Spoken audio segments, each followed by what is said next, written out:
Welcome to the dark side of BEASTwriter. I am your host, Ryan Sakamoto, and today we are going to be breaking down, let me get on the ticker here, the Raiders as they beat the Houston Texans 38-20. It was a game where some people were saying the Raiders started out flat, and then they weren't getting it done, and then they got off to a slow start, and then they kind of just came back and just toward the end just kind of really separated themselves from the Houston Texans, who are basically a team that they shouldn't it shouldn't have been a game where I shouldn't say it should have been that close, because I kind of, to be honest with you, I expected it to be, the point spread was at 7. I expected to be like the Raiders to win, obviously. But I thought it was going to be more by 5, maybe 5.5, 6 points, somewhere in there. 5.5, you can't get a half a point, but 5 to 6 points. I thought it'd be somewhere in there. They basically blew him out in the end, thanks to Duron Harmon's 73-yard pick 6. So we're going to go ahead and talk about that. Spoke with Duron Harmon post-game, got his insight. I like Duron Harmon a lot, both on and off the football field. Think he is bringing a lot of leadership qualities, and that's why he's a team captain. But we're going to go ahead and talk about that. We're also going to go ahead and break down Josh Jacobs. There's been a lot of talk as to whether Josh Jacobs is going to be re-signed next year. You guys know my analysis if you guys followed me here in the Dark Side of BEASTwriter here on YouTube for the better half of the first half of the training camp, right? I was saying, Josh Jacobs is going to have one hell of a season based on what I'm seeing, based on what I'm hearing. And so based on how Coach Josh McDaniels likes to use his running backs. Unfortunately for Josh Jacobs, the Raider way, Patriot way, winning way, is you can find running backs later in the draft. You can find value. We've seen it with Breece Hall. We've seen it with Kenneth Walker. We've seen it with guys who you can win with younger talent. Now, that's not to say that Josh Jacobs shouldn't be resigned. I fully would want him to be resigned. If it was up to me, yeah, he'd be resigned today, but it's not up to me. I'm not the GM. I'm not the one making those types of decisions. So again, it doesn't matter what I think. This is just how I predict and see things playing out. And we're just going to go. And again, like I said, it doesn't matter the take you have or I have. Ultimately, it's out of our control, right? And that's how Josh Jacobs is approaching this year is, hey, man, it's out of my control. I can only control what I can control and let my game do the talking. And if the team wants to re-sign me, so be it. If they don't want to re-sign me, so be it. Either way, I'm going to get paid because I'm going to audition for the other 31 other NFL teams. And so that's how you have to look at it. And to put it in layman terms for anyone who's in the business, it's like for you to go out and perform at that level and then obviously maintain that level, it's one of those things where in order for you to maintain that level, you kind of have to distance yourself from off the field distractions. And I think that's what he's doing. And I think he's doing it very well.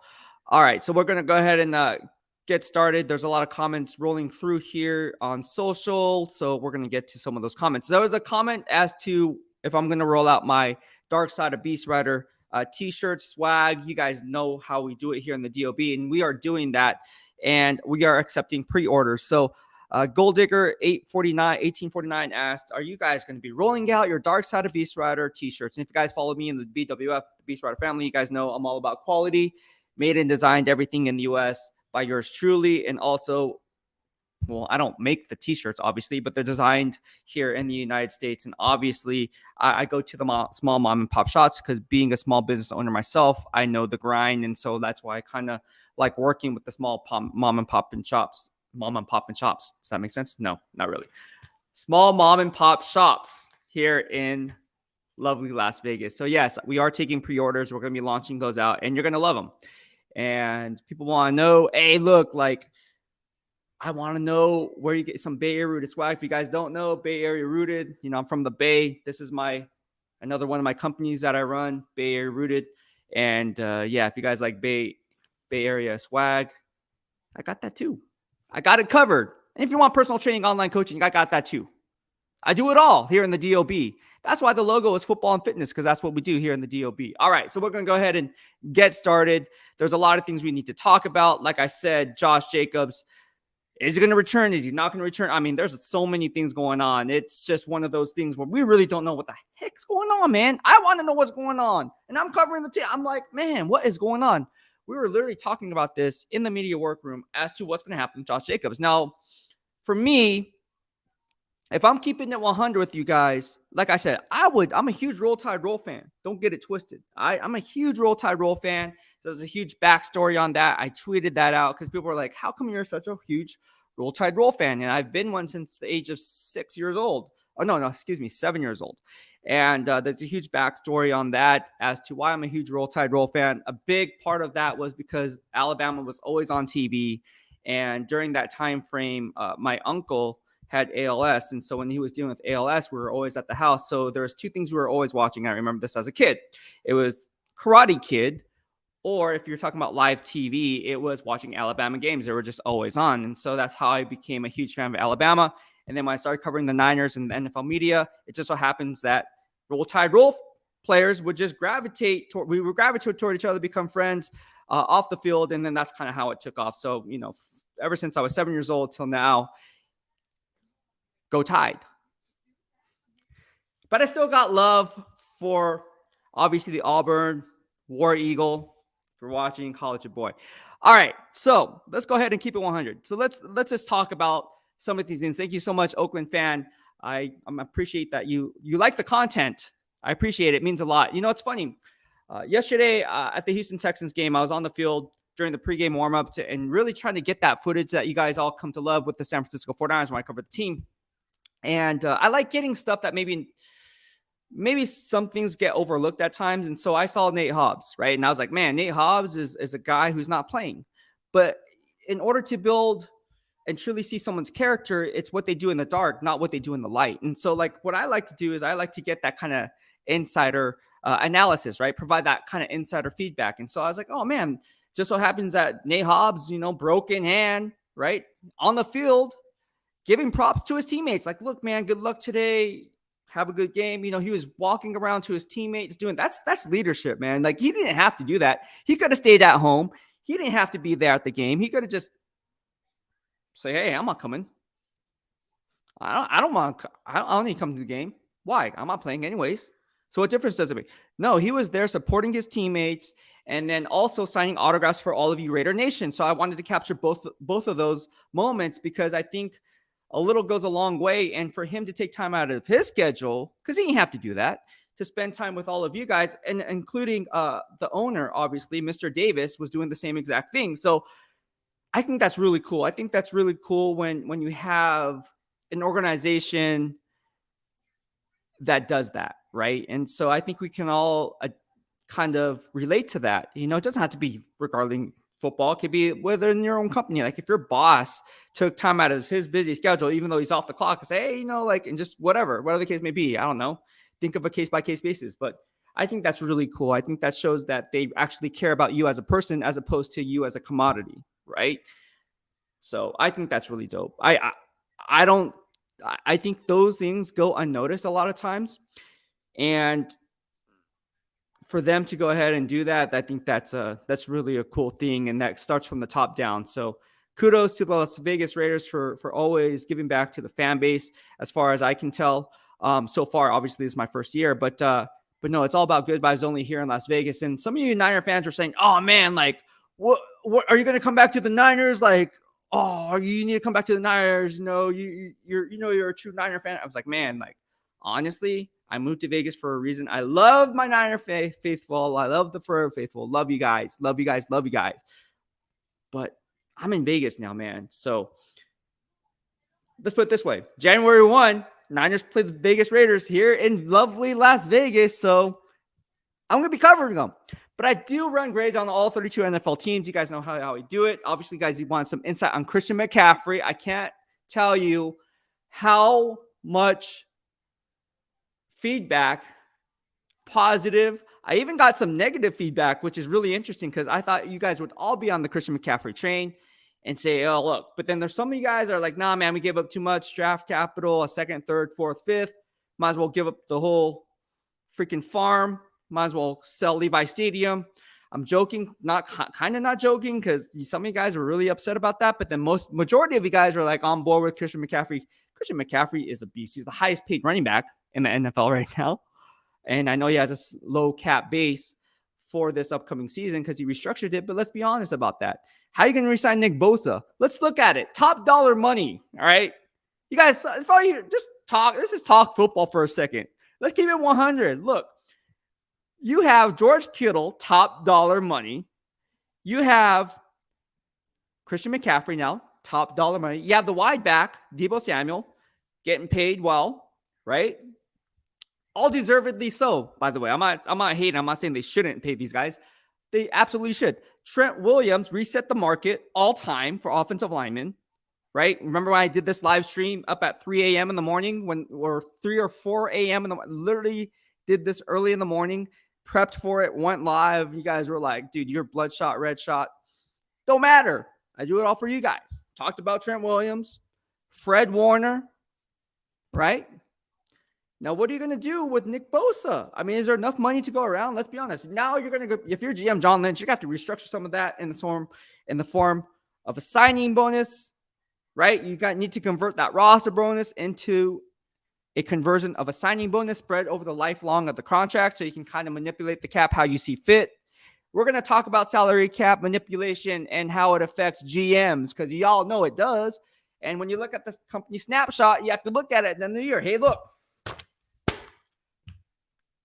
This is who we need to resign. This is who we can waive. This is who we can release. And on this page, this is the upcoming free agents. And this is who potentially we can have. And on this page, this is who we like to target in the upcoming draft based on the draft capital that we have. And based on mock drafts, we think we could get this guy. Maybe we can move up 3 or 4 spots here and get a cluster of players that we like here. And then maybe we can release or get rid of a player here so the financials match up. And then also on top of that, we need to go to the pro personnel department. Hey, look, there might be some players that are surprise cuts every year, as we see every year. You guys know I run this on all 13 NFL teams. Oh, who may be available when it's time to cut down from 90 to 75 to 75 to 53 or whatever the case may be. All that plays a role. So I don't know how you're going to resign Nick Bosa. I don't know. The guy's going to get paid. And now the same fans are probably going to be like, oh, do we really need – he's always hurt. Like, oh, my gosh, he's always hurt. That's what I'm hearing. You guys are saying, oh, he's always hurt. He's always hurt. Just like Deebo Samuel. Oh, he's always hurt. And then I said, come on. Pump the brakes. Anybody would want Deebo Samuel. Anybody would want a Nick Bosa. And injuries today are not the same as injuries of yesterday, right? Technology has changed. Treatment has changed. Physical therapy has changed. The mindset. Just like when bodybuilding, right? You watch Pumping Iron. Right? Arnold Schwarzenegger. Oh, I used to eat 18 eggs. All this, right? And people ask me how much I eat. I eat 12 egg whites in the morning. First thing. 1 cup oatmeal in the morning. Right? 2 tablespoons of almond butter. 18 grams of fat in the morning. That's 1 meal. But to go out and say, oh, man, like, we don't need to re-sign Nick Bosa because he's always hurt. He has a groin injury. He has soft tissue injuries. He's going to be damaged goods. Give me Nick Bosa any day of the week. Pay that guy. Pay that guy. Thank you so much, Aloha Dennis, for the super chat and super sticker. He says, how you doing, Beast? I'm at work. Just stop by, say what's up. Great videos yesterday. Thank you so much, man. I appreciate it. And like I said, I do it all for you guys because at the end of the day, I feel like, what's the word? I don't know. I just feel very, very blessed to be in that position. And so, like, I want to provide that kind of analysis. And for all you guys who follow me on social media, I thought it was really, I was kind of caught off guard by how many of you guys actually follow me because this is my first year on the Raiders beat. And so when I was on the field, I was just truly amazed at you guys for really yelling my name, Beast, like Beast. And I was like, whoa, like who's saying that? I thought they were talking to someone else, like, but then I look and there's like, there's no one around me. So I was like, oh, they must be talking to me. And yeah, it was good. There's actually some guy, actually not just on YouTube here, Instagram. A lot of you guys follow me on fitness. Obviously, so I met a father and son who follows me on Instagram because they're Raider fans, but also because of fitness. They say like my fitness grind. So there's a lot of you guys that actually saw me, and then you guys were taking pictures of me, and then saying I saw you at the game. I was like, oh. That's cool, man. I don't know. I think that's really cool. That's really cool. Don't be. Some of you guys are saying I was too intimidated to meet you or say what's up to you. Nah, man. I am good vibes only, man. Like, listen. Today I'm gonna be at. I tell you guys where I'm at. I'm not that hard to find. All right. I'll be at EOS off St. Rose Parkway after this live stream, getting my pump on. I'll be pumping up an article and I'll be pumping up a workout video for all you guys with the article so you guys can kind of see how I do things, because there's a lot of fitness questions. Who doesn't like to get fit? I mean, let's face it. Holidays are coming up. When I go see my family and friends, like, it feels good when people, hey, man, you look good. Thank you. That's hard work. You know what I'm saying? That's what I'm saying. You can't buy that. Well, you can buy some things, right? You can buy like butts. You can buy calves. You can even buy, if you want to, you can buy biceps, right? You just get implant biceps. True story. You could. But I like doing things organically, putting in the work and building up the gains one rep at a time, because those things are earned, baby. Those things are earned. I went inside the Raiders locker room yesterday. Interviewed Duron Harmon. If you guys haven't caught that interview, go ahead and peep it out. Some of you guys are like, I can't hear anything in the background. Hey, that's not my fault. That ain't my fault. I asked the question, and unfortunately, someone in the background in the NFL media stepped on the logo, didn't want to do the push-ups. The players got on it jokingly, obviously. They're joking, obviously. Like, oh, come on, do push-ups, And he didn't do push-ups. So, look, we all do push-ups if we step on that logo, because you don't want to disrespect the logo. But no, Duron Harmon gave some good feedback. In all honesty, it's all fun and games. Obviously, they're joking, not joking. But when it comes to Duron Harmon and that pick six, 73-yard pick six, every time I talk to Duron Harmon, he always praises other players. That's one thing I noticed by Duron Harmon. It's never about him. It's about the team. All right. And as cliche as it sounds, it's true. And there's a reason why he's the team captain. Look, you guys know my grading system. If you guys follow me on Twitter, what I said Duron Harmon's playing really well. Oh, he sucks. Really? What games are you watching, son? Because what I saw in week 2, he played really well against the Arizona Cardinals. What I saw in week 3 against the Tennessee Titans, didn't have a pick in that game. And then on top of that 73-yard pick six to seal the victory for the Las Vegas Raiders. Come on, bro. Let's not get it twisted. Duron Harmon is the real deal, both on and off the football field. There's a reason he was brought in. And you guys got to remember what happened. He was traded to who before? Let's just go back. When I cover all 32 NFL teams, I do it. All right. So Duron Harmon was once traded to who? The Detroit Lions, right? 3rd round pick, team captain. So again, what you're looking for when people or GMs or personnel bring in certain players, they do it for a reason other than just on-field production. Maybe they want to do it to build up a cultural identity. Like anytime the Las Vegas Raiders, San Francisco 49ers, name the team, Chicago Bears, right? They have Ryan Poles now in place, right? Replacing Ryan Pace. Anytime you have a new GM in place, he's going to want his guys. And we're going to talk about Josh Jacobs and how potentially he may not be one of Ziegler's guys because they drafted Zeus White. And it's not a secret. Why would you draft Zeus White in the 4th round to ride the pine? No, you want him to kind of play. Like, why would you draft a dude in the 4th round? On the flip side of that, how can you say no to Josh Jacobs? He's just too good. That's just my opinion. I don't know.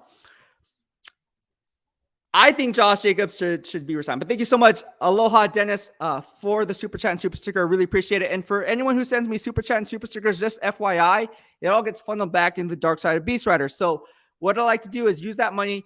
I can make shirts. I can give you guys giveaways. I can also do certain things as well in terms of maybe giving you guys tickets, get bigger prizes, all that. Because at the end of the day, you guys make me, right? And so that's what I like to do. On top of that, what I like to do is I'd like to go on a road games, right? On these road games. Unfortunately, I am self-employed. So like I said, I'm the sound check guy. I'm the lighting guy. I'm the live stream guy, making sure it goes well. I am the content creator. I am the reporter.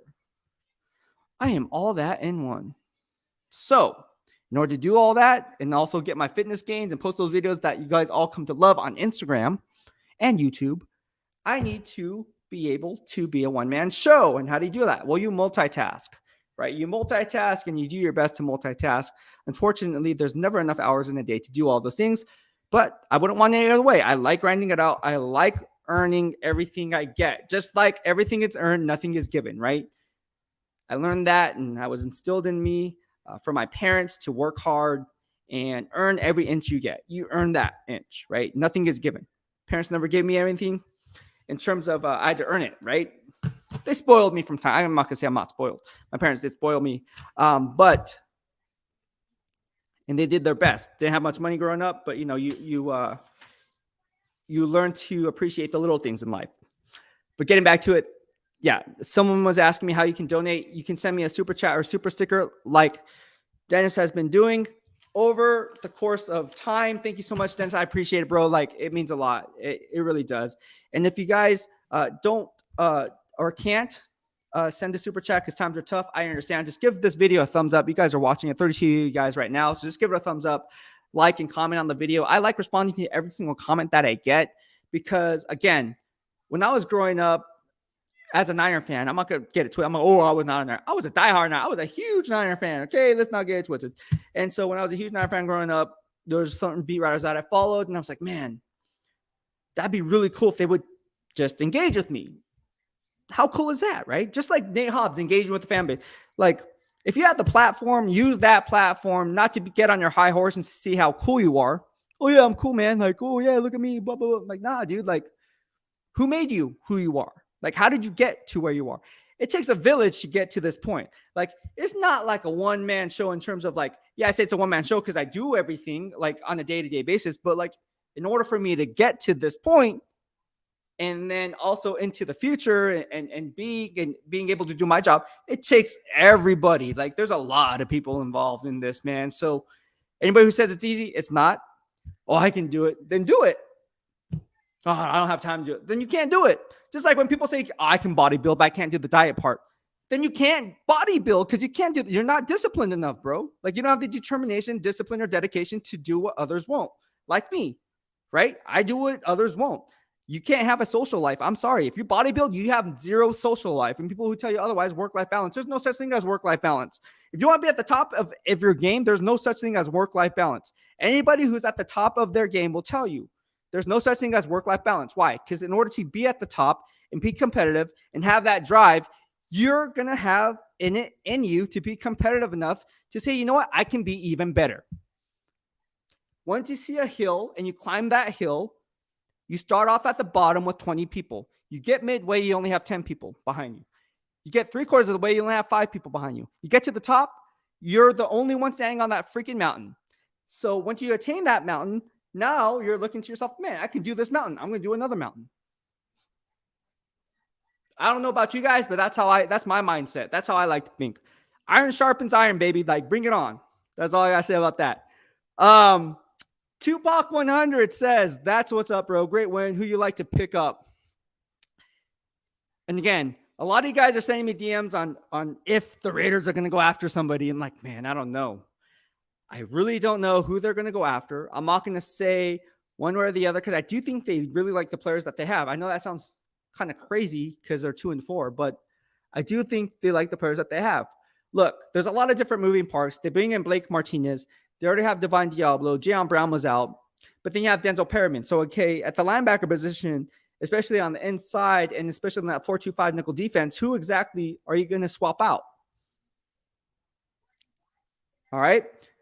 Furthermore, edge rushing is an issue, but Chandler Jones is coming on in his last 3 games. I tweeted it out. I gave you guys a live stream analysis on that, grading every single snap of Chandler Jones. And I say he's going to have 4 or 5 sacks in the next 6-7 game span. Watch. Here he is. He had a half a sack yesterday. Here we go. Beast receipt checks out. Beast approved. Boom. All right. On the interior, Bilal Nichols, right? A guy who I'm really high on. Like, oh, man, we need some interior rushers at defensive tackle. Well, that's not his game, and I don't expect it to be a game. But what did he do? Had 3 quarterback hits in yesterday's ball game. Boom. Andrew Billings doing a good job in run defense. Boom. All right.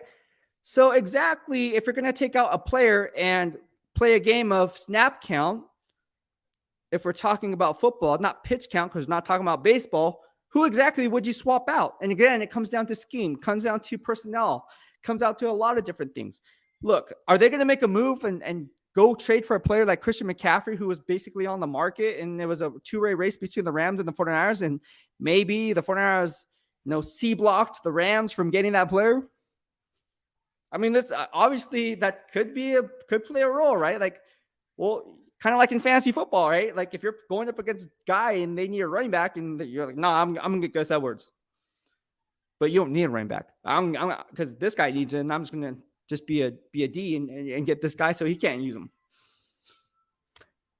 I don't know. All I got to say is the Niners give up a lot of draft capital for a player who's been injured, missing, what was the number? 23 ball games and 33. But it's Christian McCaffrey. I like Christian McCaffrey. If I was GM John Lynch, I would have made the move too because I like Christian McCaffrey. He's a dual threat in more ways than one. But that's a great question. I don't know who they're going to pick up. I think they're content now. Rock Ya-Sin's playing at a really high level. Nate Hobbs is obviously out. Amik Robertson's filling in admirably as the backup boundary. And so again, on the flip side of that, the one guy I will say that may be on the market, all right, is Jonathan Abram, right? Jonathan Abram is a guy who just like Josh Jacobs, got declined his fifth-year option. Now, whether or not they're going to move on from him, what does it look like life without Jonathan Abram, right? Let's take a look at it. Well, Jonathan Abram, I said, is playing at an all-pro level in my grading system up to this point. Now, I didn't grade yesterday's game yet. That will come. But even if he tailors off a little bit, he still be graded at a Pro Bowl level. Coach Graham does a really good job of putting him in the best position to make plays. I talked about it live stream, or I should say live tweeting, as the game unfolded from up in the press box. I got a press box view so you can kind of scan the whole field. That's the whole point of being up in the press box, so you can kind of see a different vantage point than the average fan. And so you kind of see the different rules of engagement that Coach Graham uses. And this is nothing new, right? This is nothing new from week 1 to week 6 to week 7, going on to the remainder of the year. Every defensive coordinator will kind of scheme things up how they see fit based on pre to post snap recognition. The question remains to be seen whether or not Jonathan Abram is a staple in that defensive scheme. Because let's face it, if you let Jonathan Abram go, who's going to be there to replace him? Well, you have Duron Harmon, right? He's not a bad option, but is he a physical, tough, run-stuffing presence like Jonathan Abram? No, let's not get it twisted, right? So there's going to be a mix and match there if you kind of decide to get rid of Jonathan Abram, get draft capital in return, which I'm not opposed to one way or the other, just FYI. Yes, Jonathan Abram is a liability in pass coverage. I'm not going to go out and say he's not. But I also am not going to go out and say he's having a horrible year. He is having one hell of a year. In fact, you can arguably say he's having the best defensive year this season outside of Max Crosby. Grades don't lie. I'm telling you guys. But is that saying that Jonathan Abram's going to keep up with that consistency over the course of the long haul, 2 to 3 year outlook? Because consistency is key in the NFL. I'm not so sure. But from a GM perspective, that's what I see today. If you're looking at it from a scouting perspective, that's what I see today. Now, the risk versus reward, the instant gratification versus long-term gains is the thing that you're going to have to look at here. What's the instant gratification of moving on for Jonathan Abram? What's the asking price in return on the ROI, return on your investment? You have to look at that. My man, What's Up G says, should the 49ers address other needs like the secondary or offensive line instead of trading for CMC with that draft capital? Look, I knew this Christian McCaffrey. Why you guys still follow me because you guys want to know what I have to say? Because I just love talking football. We can talk about the Philadelphia Eagles. We can talk about the Dallas Cowboys. We can talk about the Tampa Bay Bucks losing to the Buccaneers, or losing to the Buccaneers. They are the Buccaneers. They're failing themselves, basically. See, that's where my mindset is, having a Freudian slip. The Bucks are failing the Bucks. How's that? Getting back to the Christian McCaffrey CMC dynamic. All right. I like Christian McCaffrey. I do. But let's be honest about this. There's other needs that the team could address because based on the scheme that you have, you can win. Kyle Shanahan is one of the best offensive minds in the NFL. And there's some tweets going around, people tweeting me, oh, should we fire? Actually, no, I shouldn't say tweets. It's private DMs, sliding in my DMs, saying, hey, there's talk about Shanahan should be fired. What are we talking about? Why would you fire Kyle Shanahan, one of the best offensive geniuses in the NFL? I'm just saying, why would you do it? Why? And okay, first of all, is the grass greener on the other side? If you were to bring in another head coach, right? If John Lynch was to bring in another head coach, look at the scheme. Look at the players that they have. They have to bring someone similar to that guy who runs that type of scheme. Because if you go from a zone blocking scheme to a power-based run scheme, let's face it, the offensive lineman is going to go. I'm just saying, they're going to F the bed. Like they're going to S the bed. It's going to be bad. All right, I'm not going to curse here, obviously, but it's bad, right? If you do that. Secondly, why would you even think of that in the first place? Kyle Shanahan's one of the best offensive minds in the NFL. He schemes things up. Look, he can make me look like a 1,000-yard rusher. Right? He can make you look like a 1,000-yard rusher because he's that good. He will do everything and everything. Oh, this team plays cover 3. Oh, this team plays cover 2. Okay, so what does that mean? If you play a cover 2, well, basically they're protecting the pass, right? They're not sold out on the run. So now what we can do? Oh, they're playing with a ladder box. Okay, let's go ahead and use this formation and then swing them this way. Then now we can attack them vertically or horizontally, how we see fit, based on how the scheme is being run. Because we're in a zone blocking scheme, so you don't have to have power run guys like a Dylan Parham, like a Alex Bars. We can have athletic linemen who just kind of fill in a gap and leverage our technique one way or the other, and that will open running lanes for likes of you and me. But Christian McCaffrey adds a different dynamic, so I understand why they would go ahead and make this trade. I just think it was too much. Scott Fitter, Carolina Panthers, if you're watching, we follow each other on social. I think Scott Fitter did a really good job. Again, there's untouchables here. Brian Burns grading at a Pro Bowl level in my grading system. Obviously, I have DJ Moore there. There's a lot of guys that they kind of, over the years, kind of said, you know what? These guys could be foundational pieces, but we're going to let these guys go. One case is Curtis Samuel, who signed, I believe it was a 4-year, something, $34 million contract with the Washington, whatever the case may be. He signed some contract, and he was used like a wide back like Deebo Samuel, right? But they're like, oh man, no, we can let this guy walk. So you let guys like that go, right? Just like the Jacksonville Jaguars. Right? When they let go of DJ Shark. Oh, DJ Shark, LSU product. Okay, we're going to let you go. Go on to Detroit Lions. See how you do. It's not easy to say one way or the other because that's why the GMs get paid the big bucks. But I will say this. I think if you don't have a first-round pick, and you got to think of draft capital as like a credit card, all right? In layman terms. I like putting things in layman terms for you guys so you guys can understand the dynamics because I know when I talk, it's kind of like a foreign language. But let's be honest, draft capital is like currency. It's like a credit card in terms of it's not something you have right now, but it's something that you need to value because it's your future. That debt has to be paid off at some point. Your credit card has to be paid off at some point. Oh, you can make the minimum down payment or the minimum payment every month, but then it accrues interest. Same thing applies, right? Same logic applies with draft capital. Yeah, let's give up the next 3 first-round draft picks for a quarterback who potentially could be good, but that's the risk reward. That debt has to be paid. Now you're going to give up a 2, 3, 4, 5. Now you're mortgaging the entire draft class, basically. And your scouting department is left okay, so what's the whole point of looking at these players? Oh, because you have to leave no stone unturned. Yeah, but we don't have draft capital. We don't even have any leverage to even get draft capital because I have nothing to give. So what, you're going to look on to if you're looking on to 2024, you're probably looking at this, oh man, let's look at high school kids. Let's look at these 5-star recruits because we don't, I'm joking. Damn, that'd be throwing shade. No. Hey bro, I saw PC like your questions on his last presser. Thank you so much. Yeah, Coach Graham and me, we get along great. The first question I asked Coach Graham, if you guys haven't missed it, I posted up on my YouTube live stream. Also posted up on the YouTube videos as a static video.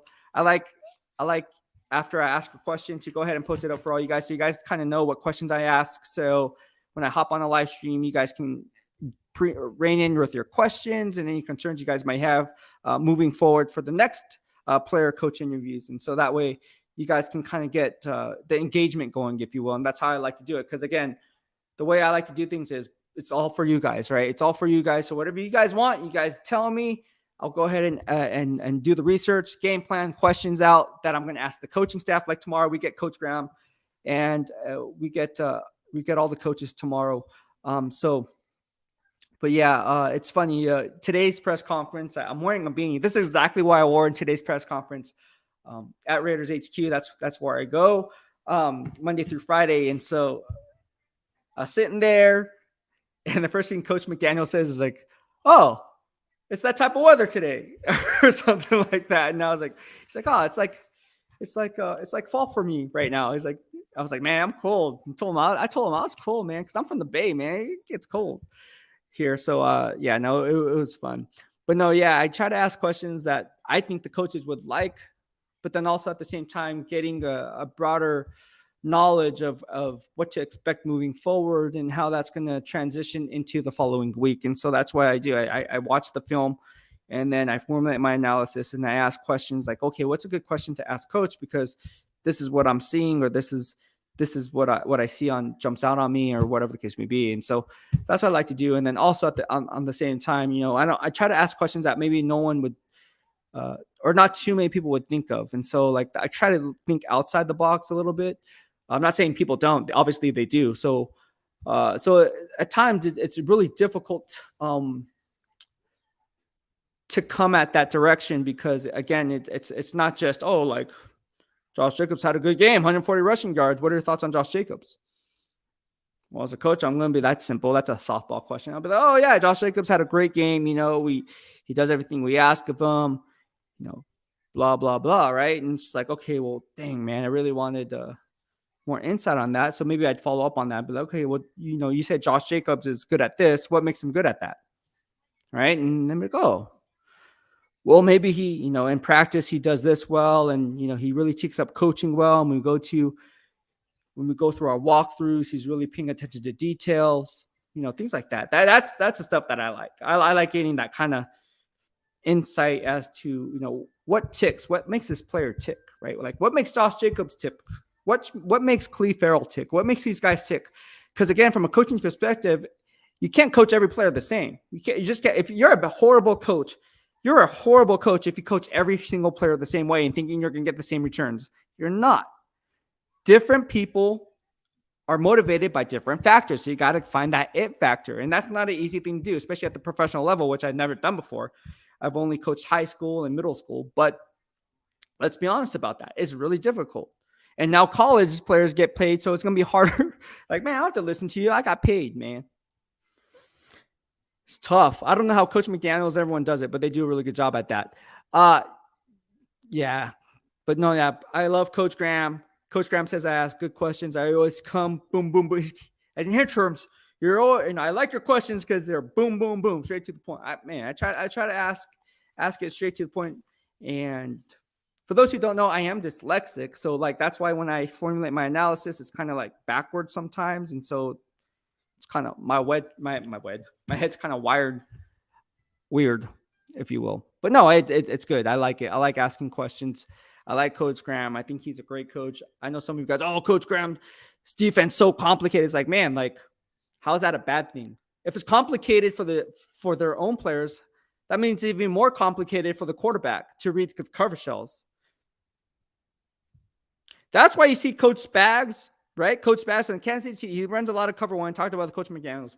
But you see all these different, like Coach Staley, right, from the LA Chargers. Who else does it? A lot of these DCs, when I run grades, Denver Broncos don't do it too often. Maybe that's because they don't have Justin Simmons in back end because he was hurt, but now he's back. There's been a few teams out there who kind of like, obviously pre to post snap, they kind of change up the rules of engagement from week to week. So like one week you'll see one thing and the next week you'll see other. Oh, I thought it was a cover 5. No, man, it was a 2 deep shell, but they just had different rules of engagement based on how this wide receiver 2 was running his route, or the inside release versus the outside release, the techniques that they're playing. And again, it all varies, not just based on personnel, but down in distance too. So again, for Coach Graham to kind of implement all those things, and Coach McDaniels talked about it on the offense side of the football, right? Talked about blocking patterns. He talked about these different techniques, terminology, all these different variations that go into a specific play. And I think that's good knowledge, right? That's good insight, because again, from an outsider's perspective or from a fan's perspective, it's really hard to gauge how well a player is doing when you're learning a new scheme. That's like asking, you're transitioning, let's say, from a 2-gap from a 1-gap scheme. That's a lot different, right? You're being taught to do one thing, just shoot the gap, and who cares about your teammates behind you? Just shoot that gap, and that's all for naught. Well, no. And then other coaches be like, no, that's not how we're going to coach you up. You don't just shoot the gap. You have to read and react. Okay. So if you're setting the edge in the 3-4 base and you're supposed to anchor the point of attack from box to spill, you're going to have to ID the ball carrier, right? So you're going to have to lock horns. Once you engage in locking horns, you have to peek in the backfield. You have to shed and stack one way because, again, you have to know where your help is.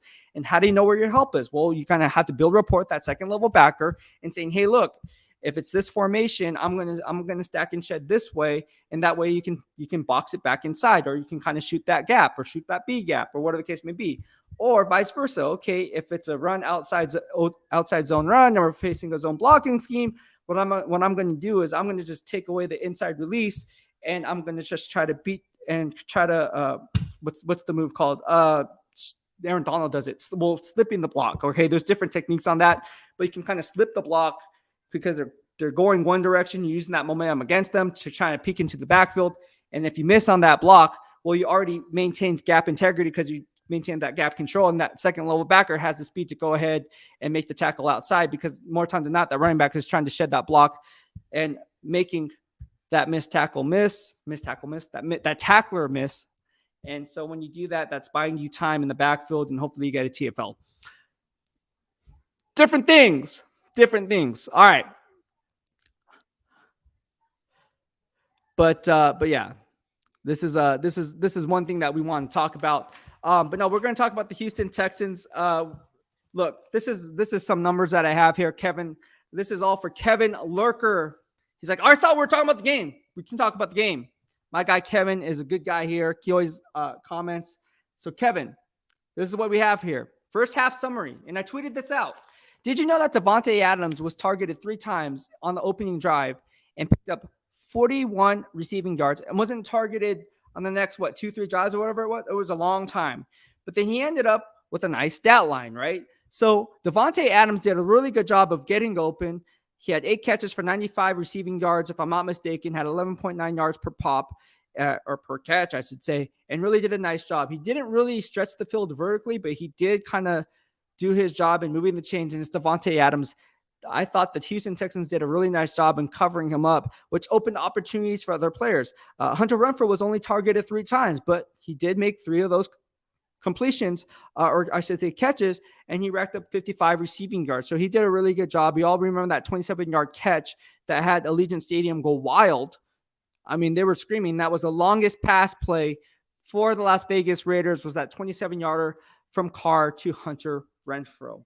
Matt Collins doing Matt Collins things. Team captain, special teams team captain, had 2 catches, was targeted 3 times for 44 receiving yards. Obviously, he had that one big touchdown, that 22-yarder from outside the red zone, and he did a really good job there, high pointing the football and just basically coming down with the catch. So, all in all, again, the halftime score was 10-10. I thought people were saying, oh, the Raiders came out flat. No, just don't underestimate the Houston Texans. They're not a bad team. They're a very well coached team by Lovie Smith, right? So I like Lovie Smith and the way he's doing things.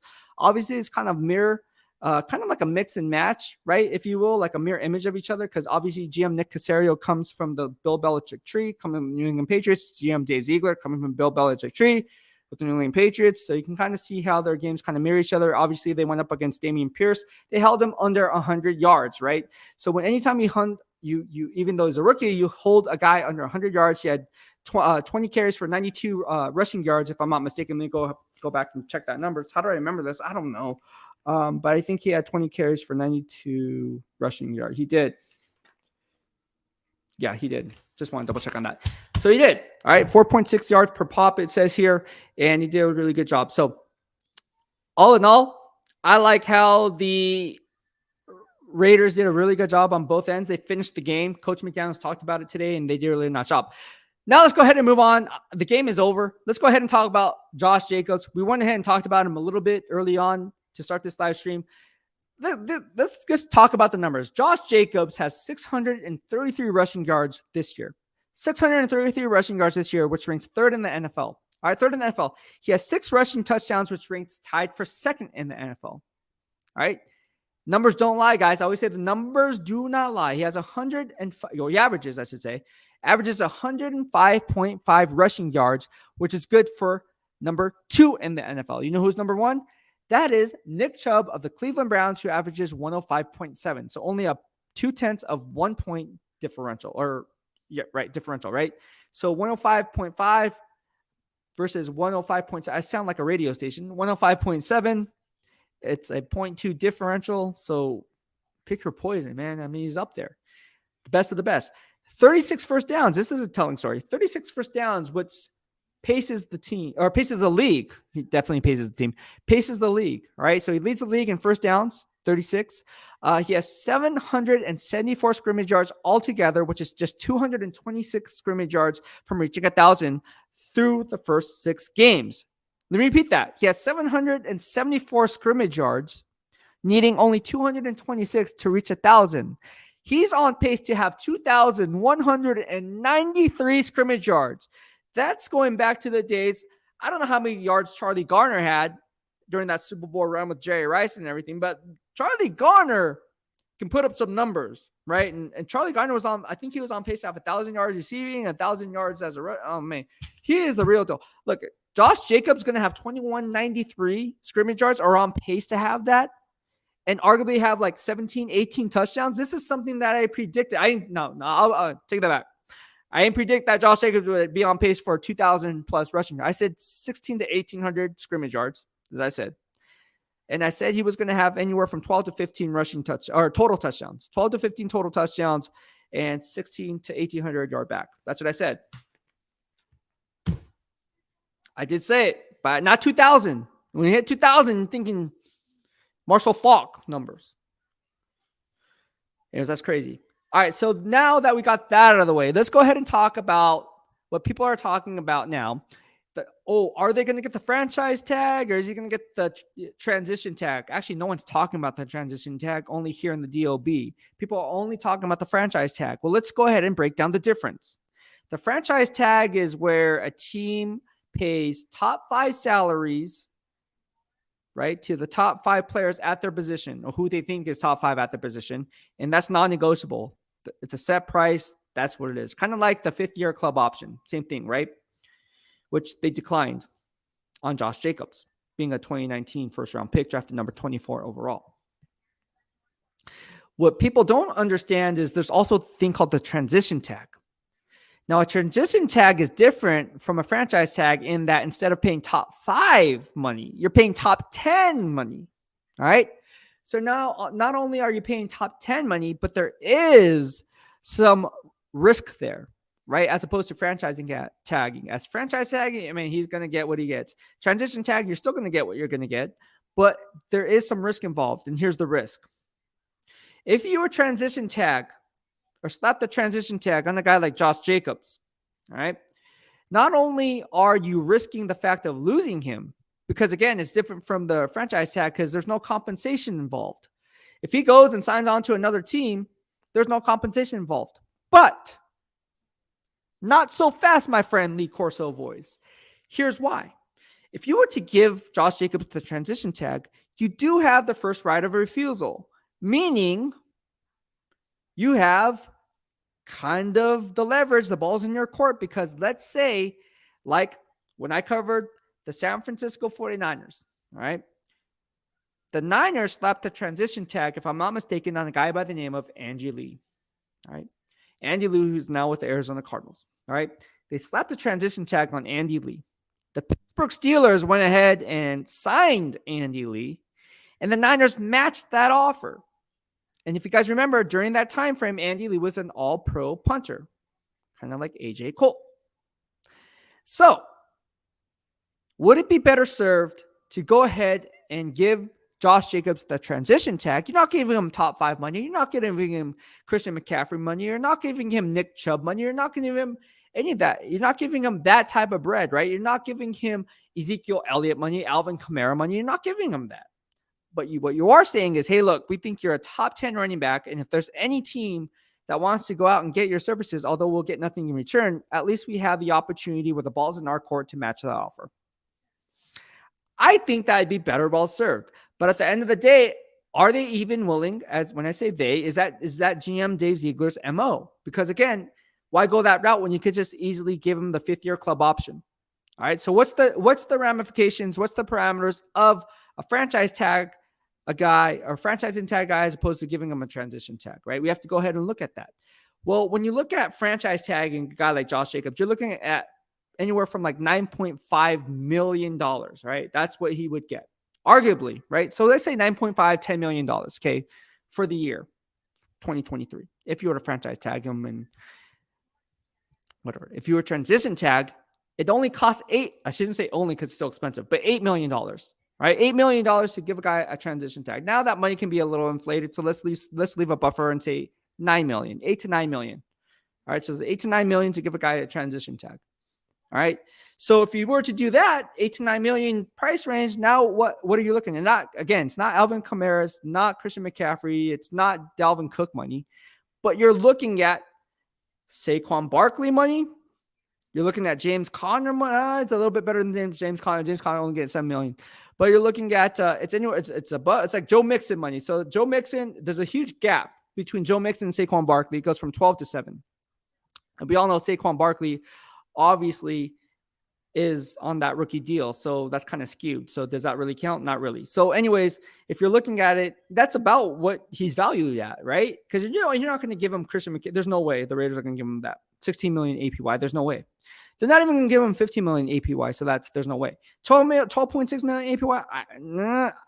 As good as Josh Jacobs is, I don't think they're going to give him that. It's not what I want. It's what the team is actually going to do. Right? How I see the team actually playing out. So if you're looking at it, 8 million APY is good. 9 million APY is good. But once you start teetering in that 10 million range, I don't know. And even so, you drafted Zeus White. So like, here's the thing. And I asked this question with some of my friends, right? And some of the scouts and who are scouts and former scouts and what former player personnel people, right? Former GMs who are my friends. And I asked for their input. I say, look, you have a guy by the name of Zeus White. Doesn't get much touches. But then again, like Josh Jacobs is having a hell of a year. So what do you do? What do you do from a GM perspective? What do you do from a scouting perspective? Like, what would you like to see from the coaching staff to kind of see what you have or what you don't have? How do you know what you have in Zeus White if you're not giving him the touches? Then again, it's like, okay, well, but we're in it to win it. You play to win the game. So until you're mathematically eliminated, I don't think you're going to see a lot much of Zeus White. And here's another food for thought. Do you want to put tread on your tires for a running back? And arguably, like, let's say the Raiders, hypothetically, I think they're going to go on a huge winning streak here and be one of the hottest teams in the NFL when they hit the road here to the New Orleans Saints. But hypothetically, let's just say they lose out. Then it's like, okay, now since we're mathematically eliminated, now we can give Zeus White the ball. But let's be real. The best predictor of future behavior is past behavior. And based on the past behavior and based on how we see things going, it looks like it's going to be Josh Jacobs till the day they die to end the 2022 season. But if they're mathematically eliminated, then you can see some guys being rolled in. Maybe Matthew Butler gets activated because he's been inactive. Maybe Britton Brown gets activated because he's been inactive. Maybe some of these rookies get activated later on in the year to kind of see what they have, because you don't know what you have. You also don't know what you don't have, because the NFL game is much different from the college game. So you're projecting a lot of times, right? And you want to see those mental reps. And we talk about these mental reps here in the dark side of BEASTwriter. You may not see the field. You may not even be active on game day, but you sure as hell be ready mentally. We all know about the physical gifts that you are. You wouldn't be in the NFL if you weren't physically gifted. Mentally, do you understand the nature of the game?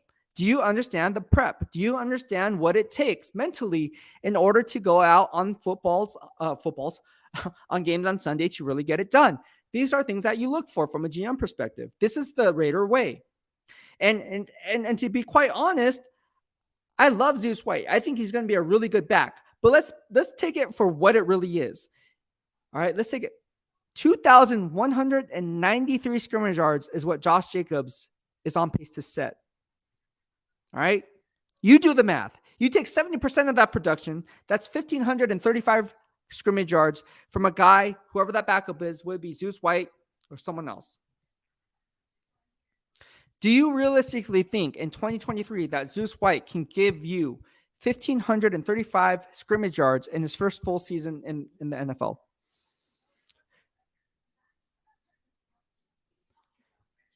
And as good and as well, and the continuity along this offensive line, because you've seen the continuity with Dylan Parham and Colton Miller on the left side. I think that's going to be something to watch moving forward. You have Andre James there. So I think that's going to be the starting lineup next year. But is Alex Bars going to be returning? Are they going to go out and get a guy? I mean, I love Alex Bars. Don't get it twisted. I think he's playing a hell of a job, and there's a reason why Josh Jacobs is having a lot of successes, because that offensive line has built continuity, and inserting Alex Bars as opposed to another guy like Lester Cotton has been beneficial for the team moving forward thus far. But at the end of the day, are you set on Zeus White racking up 1,535 scrimmage yards year one?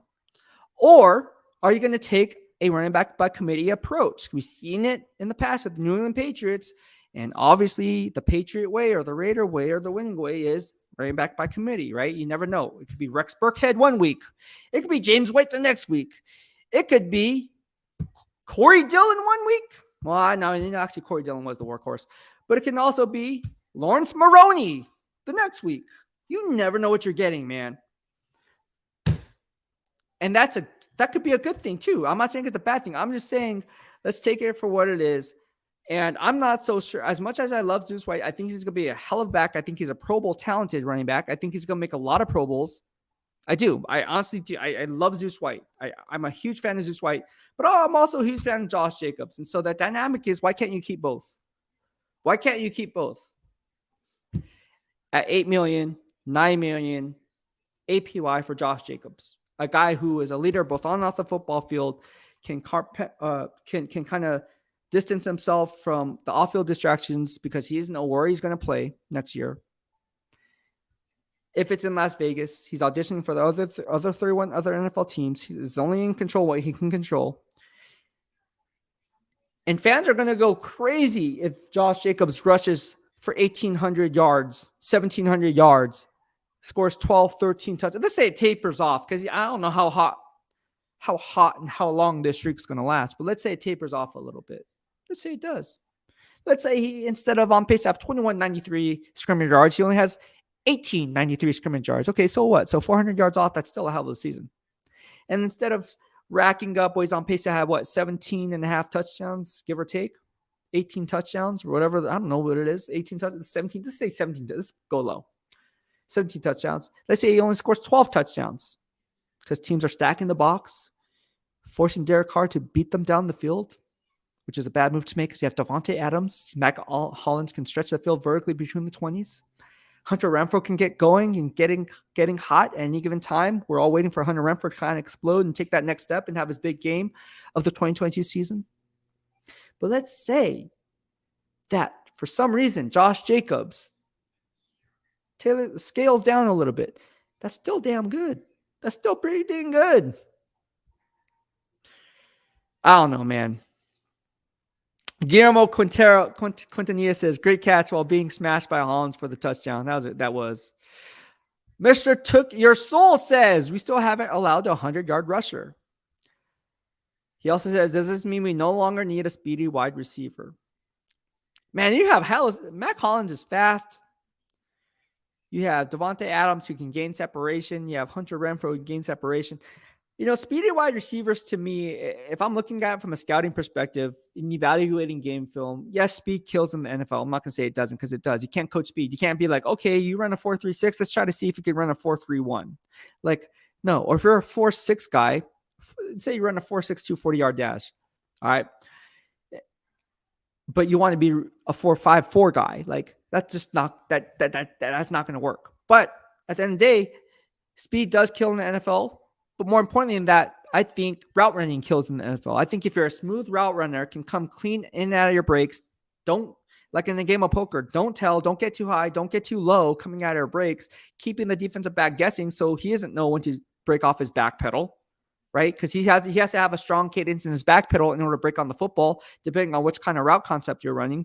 You have to understand those types of things. Spacing is a key, right? Using your body is a key. Knowing how to leverage is a key. Knowing how to stack the defensive back on top is a key. So getting separation at the top of the route, as we talk about here in the DOB, is a key.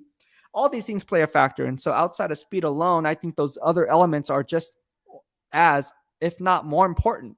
You can run. You could be a who was a speedy wide? Rahib Ishmael. Okay, for all you Raiders fans, you guys remember Rahib the Rocket Ishmael? Oh my gosh, that guy can run like the wind, but he can catch a cold. All right. So there's a lot of speed. Darius Hayward Bay. All right, that's another one. Oh man, you can run really fast, but can you catch? At the end of the day, that's what you get paid to do, catch the fucking football. So I don't care if you can beat me downfield. I'm going to leave you open anyways because you can't catch a football. We all played, growing up.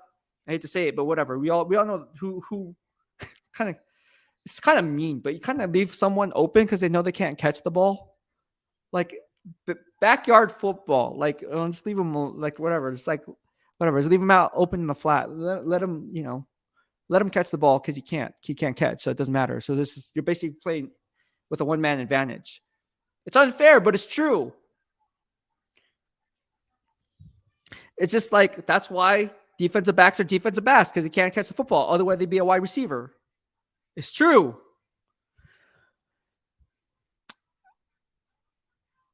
Guillermo says, if Jacobs wants to stay at the Raiders, they will find a way. I hope so. My guy, Rob Banks, who is a Minnesota Vikings fan. I haven't seen you here in a long time, but no, we can talk Minnesota Vikings.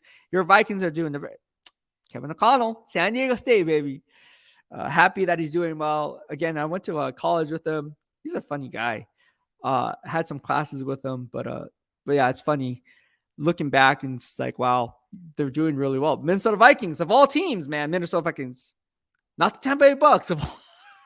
Oh, man. Mr. Took Your Soul says, Turner is a speedy guy. DJ Turner is a speedy guy. Talked to him yesterday about being used on jet sweeps, and he said it was nothing new. And that's kind of like the direction that I was thinking he would go in because obviously in high school, let's face it, just like in backyard football where you can kind of let some guy just be out on an island because he can't catch a football, same thing applies in high school football. Like, you can get by pure athleticism. You don't have to have any technique whatsoever. Spacing is, if you want to talk about spacing, I mean, the football's wider. Football field's a little bit wider. The hash marks are a little bit wider, so you can kind of tailor-made how you see fit and take advantage of those skill players. So DJ Turner said, yeah, it's nothing new to me. I've been used to being used on a variety of different ways from basically high school, college, and now the pros. So DJ Turner, speedy guy. I like him. All right. He also says, Taste footwork is second to none. He creates separation. He really does. He really does create separation at the top of his route. And he sells the route very well. You know what I mean? Like, he uses this hop stick kind of a step. And if you want to talk about breaking cardinal rules, you never want to do that. You're being coached up to kind of stay low to the ground. Why? So the DBs can't get a hand and a jam on you, right? But then he's so good. It's Devontae Adams. So you let him do how he sees fit. And like in the game of basketball, it's all about spacing, right? So again, how do you gain that initial momentum? Well, using the hop stick, you can gain initial momentum as long as you're big enough to go ahead and say, hey, look, if this DB tries to get his hands on me, I'm not going to let it affect how I'm going to run an inside release or an outside release or whatever the case may be. And it's not going to throw off the timing from the quarterback because I know where I need to be. I know how many steps I need to take, and I need to know when to break on the football based on not only the route concepts of on my side of the formation, but also what the defensive backs and the cover shells and the rules of engagement they're applying based on the film that we're watching on this specific play. So there you have it. There you have it. But no, getting back to it, it's route running is very key. I'm a huge firm believer in being a good route runner, especially at the NFL level. Now, I never played it at the NFL level, obviously, but that's how I grade. That's how I evaluate when you transition a player, because a lot of times, more times than not, you see a guy, you can post up YouTube videos. Oh, this guy can, just has blazing speed, can run like the wind, makes these great 20-yard catches downfield. He's this, he's that. It's like, really though? Like, is that going to transition into the NFL? Like, how does he come off his stem? Like, does he have good line of scrimmage, right? Breaking off the line of scrimmage. Like, how does he run his routes? Like, does he just run 7, 8, 9 bangers, which is basically go routes, fly routes, corner, posts, whatever the case may be? Can he run a quick slant? Like, some people can't even run a quick slant. Like, I'm being serious. It's like, okay, can you run a simple quick slant? Like, no, you can't. Anyways, that's all I got to say about that.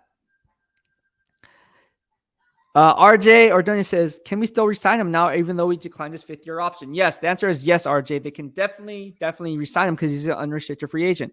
Now, when it's the offseason, this is going to be the hottest topic, especially if he's trending the way we foresee him trending, right? If he's on pace to go over 2193 scrimmage yards. This is something that everyone's going to talk about. NFL Network's going to be on it. ESPN's going to be on it. All the big networks, including the local media, and myself are going to be on it. That's why I'm bringing it to the forefront today, because we need to talk about these things, because again, that's what GMs do, right? That's what scouting departments do. That's what personnel departments.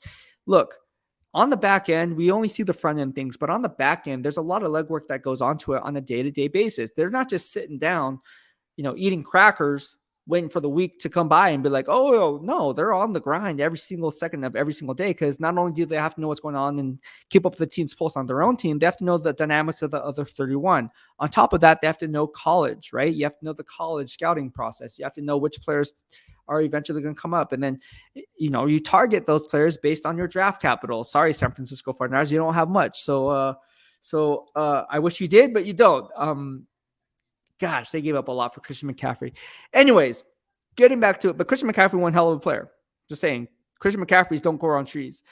But getting back to it, it is a tough thing to do. And as simple as people make you say, oh, GM Dave Ziegler sucks because he didn't do anything to address the offensive line. Look, he did. He brought in Duron Harmon with his first pick. I mean, isn't that a sign? Like, look, they didn't have a first round pick. They have a second round pick, right? So, like, they had to get Davante Adams. They got Davante Adams. That's like a win in my book. I don't know. Then you go out and get Duron Harmon. I thought that was a win. You get Thayer Munford, right? He has starting experience coming out of The Ohio State University at offensive tackle. So they did find pieces. Like, I just think it takes time. Like, you can't expect players, especially rookies, to come in and shine like Pro Bowl talent. Like, do you really expect Duron Harmon to be as good as Quentin Nelson is, as good as Zach Martin is, as good as Joel Bitonio is, right? When I run these grades around the evaluation process around the NFL, you can't expect these guys to be those guys. I mean, it's just not logical, right? Even for a rookie, those guys were just on a different level coming out. And so I think it's unfair when you say things like, oh, GM Dave Ziegler sucks because he didn't do anything to address the offensive line. I think that's horrible. I think that's a horrible take. It's not only is a hot take, I call it a cold take. It's a cold take because there's no legs on that. Like, nah, man. Horrible. Salvador, I said this time and time again, GM Dave Ziegler, top 5 GM. Head coach Josh McDaniels, top 5 head coach. I'm just saying. Salvatore Bruno says, what trade capital can we get for Waller if Monroe develops his game? You think Foster Moreau? Well, I don't know. They just re-signed Darren Waller. I don't think he's going anywhere. And I like Darren Waller. Professionally, great guy to talk to, great interview, always professional in every aspect. And you got to root for the guy like Darren Waller. Just hearing his backstory and how he got to where he is today, I think he deserved every penny. People who are saying that Darren Waller checks out, he didn't check out, man. I will say that first and foremost, he didn't check out. And let's be honest about this. GM Dave Ziegler and head coach Josh McDaniels would not extend the guy if they had it in them. Like, for instance, if they were – let's say I played for the Las Vegas Raiders and I had a crappy attitude and stuff. Like, why would you re-sign me? You wouldn't. Why, if I took plays off, why would you re-sign me? You wouldn't. You would already do the legwork on that and the homework on that and cross-check your references before you went out and even thought about that direction. So to say that Darren Waller, and people are saying, oh, he checked out, is he hurt? Is he not hurt? Like, is he faking it? He just wanted to get paid. Look, all those people, you need to fact check exactly what's going on, because let's be honest about one thing. Darren Waller is one of the hardest workers. I see him in practice. He's leading by example, doing all the right things. And for anyone to say that, I will challenge you on that, because I see it firsthand. I'm there at practice, right? I'm there watching Darren Waller. I see, and again, I report what I see. I'm not keeping anything from you guys. This is just what I report. I'm reporting what I see. I see a guy who is a tough worker, does all the little things, team leader, both on and off the football field, right? So you have to take it with a grain of salt. And people are, oh, he checks out. It's like, oh, man, like, oh, does he really have an injury? Like, is he faking? Look, man, like, that's all, to me, that's all nonsense. That's all nonsense to me.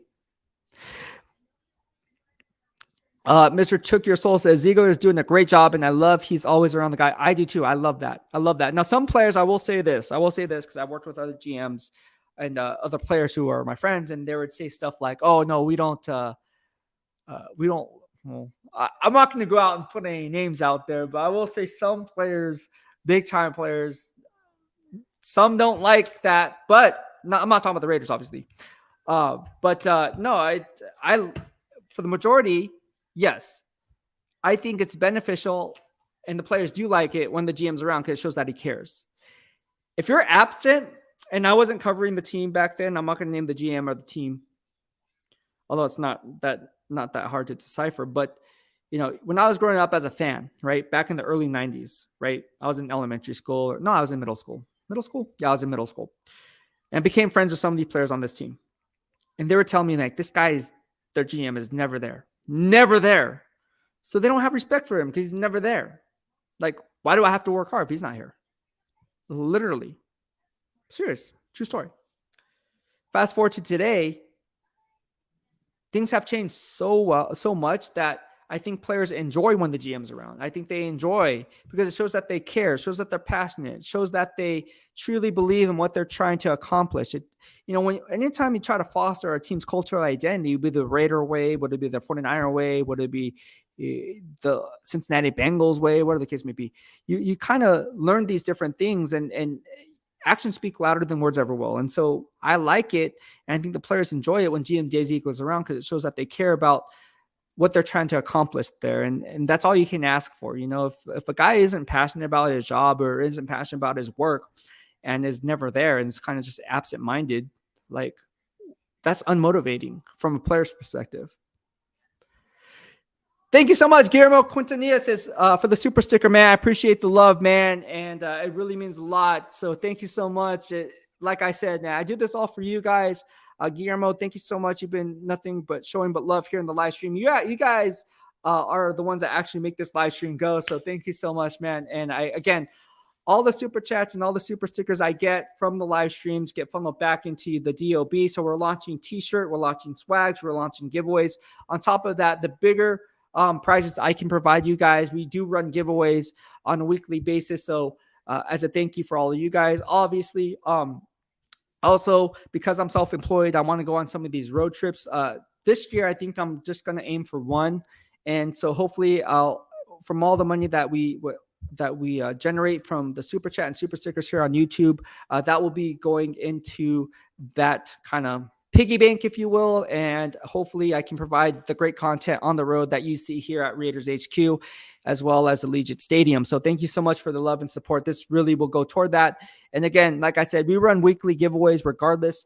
And again, if you guys are unable to send a super chat or super sticker because times are tough, understandable. Times are tough. And I totally get it. So just give this video a thumbs up. That is free. It will show YouTube that obviously you like the content, and that it will be pushing it to other people like you who are Raider fans and part of the Raider Nation and like the content as well. So thank you so much, Guillermo Quintanilla, for the super chat and super sticker. I appreciate it, man. It really means a lot and makes this all worthwhile, because at the end of the day, I do put a lot of time and effort into it. I mean, hopping on a live stream like this is not easy. People think it's easy. It's really not. I mean, here we are talking for 1 hour and 17 minutes, and I still haven't had a water break yet. And my mouth is dry as crap. Not going to lie. But I do it all for you guys. Luckily, I have my coffee right here, and I can take a sip of coffee because people are like, hey, man, like after the live stream ends, I get comments like, man, don't you have to go to the bathroom or something? Like, because I would do like 3-4 hours of live streams. If you guys remember during my draft watch party, I was on for 6 hours straight, didn't use the bathroom one time. And I was like, man, I did have to take a pee. Not going to lie about that. Did have to go to the bathroom, use a restroom break. But I didn't. But no, thank you so much, man. I appreciate it. Mr. Trick Your Soul says it seems genuine, not fake. Yeah, man. I think GM Jay Ziegler is genuine, and he's a good guy. Aloha, Dennis. He says, I made it back. Yeah, Dennis, thank you so much, man. I appreciate you. And you're back. See, I'm still on. I am still on. I'm still on this thing. But no, that's kind of like the thing that I want to talk about is, and we talked about this, I didn't put it on the banner, but we already talked about the valuation versus evaluation, right? So if you're a GM, if you're someone that's looking into what a team might do or try to do, you have to look at it from a salary cap financial snapshot. Not on top of that, you have to look at the 2 to 3 year outlook and then the 3 to 5 year outlook. It's kind of like a business plan, right? When you formulate a business, because I run 3, you have to really understand the dynamics of running that business. You have to have outlooks, right? Luckily I went to school for business management at San Diego State. So I am using my degree, guys. I am using my degree. San Diego State, Aztecs, go Aztecs. But yeah, I learned a lot at San Diego State on business management side. Obviously, that was my thing. Got my bachelor's in science in that. But it's it's easy for us to look at it from an outsider's perspective. I think you'll gain a broader appreciation once you learn internally the dynamics of exactly what a GM is doing, and whether it be Dave Ziegler or someone else. And on top of that, the coaching, right? Like all parties have to align, right? Like the stars have to align and be on the same page. Like for instance, I talked about it earlier. I've been around coaching staffs. I'm not going to name the coaching staff, but I've been around some coaching staff. I've been around some coaching staffs, whether it be college or the NFL level, where a defensive coordinator will have a scheme. Okay, he'll have a scheme. They'll run their walkthroughs. They'll go through practice. And then once they go into the positional film rooms, right? You go in your team meeting rooms, they call it. You have a team meeting, right? With the positional team or positional coaches in the case. Maybe that positional coach says, hey, look, I know our defensive coordinator wants us to do this, but I want you guys to play it this way on 3rd and 6. When it's 3rd and 3 or 3rd and short, this is I want you to use this technique. Well, coach, we were just practicing this technique on 3rd and short. I know, but I'm your coach. Yeah, but yeah, it's a defense quarter. I know, but this is what I'm seeing. That's where you get screwed up things. You don't have that with the Las Vegas Raiders. I tell you that straightforward. Everyone's on the same page. Boom, boom, boom, boom, boom, as Coach Graham would say. And everyone's all minds are thinking alike because if there's one moving part, it's going to throw off the whole freaking thing, man. The whole project is screwed. The Titanic will sink. Just saying. The ship will sink. You cannot go into it and have a coach that says, oh, yeah, do this way. But no, wait. The DC told me to do that. Yeah, I know, but I want you guys to do it this way. And then you wonder on game day why there's miscommunication on the football field. I'm just saying. Happens. People think everyone's on the same page. They're not, because everyone has an opinion. We're all human. We all have an opinion. The Raider Room says, love to see how much you're investing your time, career into our beloved Raiders. Been a fan for 22 years. Love this team so much. Thank you, man. I appreciate it. And I love it. I love covering the Raider Nation. It's been nothing but love. And like I said, there's some 49er fans, actually all the Niner fans that still follow me on social. They've been saying, hey, we miss you here in the Bay Area. Come when you're coming back to the Bay Area, because we can use you on the, covering the Niners again on the beat. And I'm like, nah, man. Like, first of all, I made the executive move to move to Las Vegas. One, because I wanted to do something new. And so I think I wanted more of a challenge in the sense like covering a new team, right? Everybody has their own way of doing things. You guys know I cover all 32 NFL teams regardless. So I'm going to stay on top of the 49ers because I can. And so I have grades, right? I run grades. I watch a lot of film. Girlfriend doesn't like it. She hates it because there's literally my parents, because I know my parents know what I do. They say, do you have time for for Jessica? Do you have time for your girlfriend? I'm like, nah, man. Like, I don't have time for her. I'm joking. I'm joking. That'd be crazy. I don't think she'd move out here if I said that. No, but true story. I do watch a lot of film. After this live stream, I'm going to go to the gym, get my gym gains on, and I literally watch film from the gym. I just love watching film, whether it be the Las Vegas Raiders, covering the silver and black, covering the red and gold, covering the Pittsburgh Steelers for Sports Illustrated when I did that, covering the Arizona Cardinals when I covered them from Fansided Network, covering the Las Vegas or then the Oakland Raiders for Fansided as well. I covered 7 teams working at Fansided when they first started out, literally, and I was the editor-in-chief of all those teams. I don't know how I did it, but I did it. And so I was like, you know what? If I can take on that, I can do my own thing and branch out into my own thing and do that and kind of use that knowledge that I gained over the course of, at the time, I still had my blog, NinerFans.com, and that kind of took off. So that kind of directed me over there. And and so here I am today. So a lot of legwork goes into it. It's not easy. Like I said, some people say it's easy. Well, if it's easy, then you do it. No, I can't do it. I don't have time. And then you can't do it. Like, That's what I'm saying. So it's not easy. So give everyone who covers a team on the beat, it's hard work. Everyone does a really good job at their job. They really do. And that's why, here, would it be like Raider Nation Radio, ESPN Las Vegas? Everyone does a really good job. And I listen to everyone. And you guys should appreciate the hard work and effort that they put into it, because they do a really good job. They make my job. I mean, you want to talk about iron sharpens iron? I'm telling you, this beat is solid, man. Like I said it since day one, this beat is solid. You talk about everyone from the top down is solid, right? And so, like, it really raises my game, and I like it because I want to go up against. It's like a player, you always want to go up against the best, right? And obviously you're not going up against some like in a UFC fight or anything like that. But I mean, you always want to, when you surround yourself against talented people like that, it's going to raise your game by default. You're not going to want to be the low guy in the totem pole. You're going to want to be the best at the totem. I mean, well, that's my line thinking. Like, I want to go up against the best. Like, you tell me who someone's the best, and I'm going to go up against that guy. Right. And that's what I do when I run my grades, when I run my pre-draft analysis, my mock drafts. Right. That's why I beat Mel Kiper, Todd McShay, you name it, all the top gurus, Daniel Jeremiah, Charles Davis. Right. Beat those guys 2 years in a row running. Right. And so, not saying, oh, how cool I am, but I really think those guys are the best. And so I go up against those guys because based on mock drafts, those guys are the best. Right. There's a reason they get paid the most. The reason why the page views get the most. Right. There's a reason why. Right. And I've been following. And people are, oh, Mel Kiper sucks. Mel Kiper is good, man. I don't know what to tell you. Mel Kiper is good. Who the hell is Mel Kiper? You guys remember that the Colts owner? Who the hell is Mel Kiper, anyways? I think that's funny. Someone's gonna say, who the heck is BEASTwriter? Who the heck is BEASTwriter with this grading system, anyways? And I'm like, well, let me tell you, bro. Oh, man, it's funny. But no, thank you so much, man, for the super chat.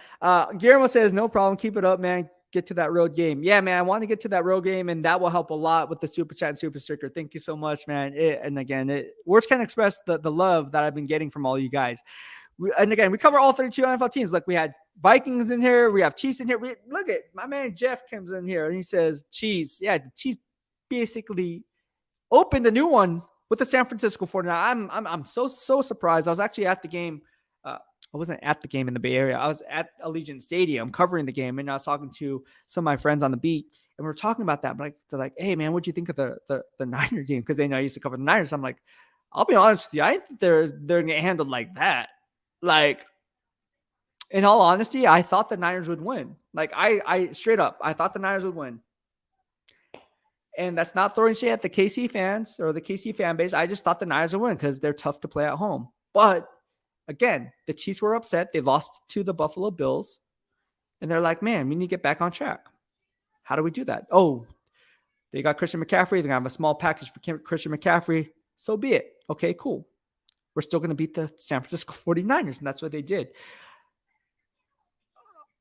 I didn't think it was going to be a high-scoring game, but it ended up being a high-scoring game. I thought it was going to be somewhere in the 30 points is high because if you think, I thought it was going to be like a 27-23 ball game. I mean, that's 50 points total, so I guess that's considered high-scoring. But when you think about the Kansas City Chiefs, they can put up 60 points on any given Sunday. Not 60 points. Technically, they could, but total points on whoever they're facing, because you got to give at least, based on that defense and Coach Spags playing that cover one, you got to at least account for him. I would say at least 17 points, 20 points on the other side of that, because I don't think they're as strong as people give them credit for, but especially with no Tyrann Mathieu back there.